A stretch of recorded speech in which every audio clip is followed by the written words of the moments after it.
Hi అందరికీ. ఇది 4 చుక్కల ముగ్గు, 4 వరుసలు. ఫస్ట్ పైన ఒక లైన్ గీసుకోండి సైడ్కి, ఇటు సైడు మళ్ళీ కింద కూడా ఒక గీత గీసుకోండి.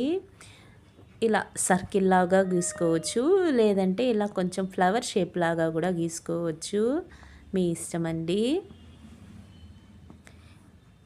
ఇప్పుడు ఈ టిప్ నుంచి ఈ టిప్కి ఒక లైన్, ఇటు సైడ్ కూడా 4 సైడ్స్ అలానే గీసుకోండి. గీసుకున్న తర్వాత ఇక్కడ ఆ పైన టిప్ నుంచి కింద వరకు ఒక లైను, ఇటు సైడ్ కూడా అలానే, మళ్ళీ పైన కూడా ఈ టిప్ నుంచి ఈ టిప్కి గీసుకోండి. ఇక్కడ కూడా అండి.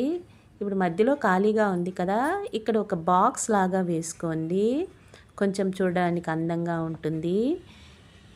ఈ వీడియో మీకు నచ్చినట్టయితే లైక్ చేసి, షేర్ చేసి, సబ్స్క్రైబ్ చేసుకోండి. బాయ్.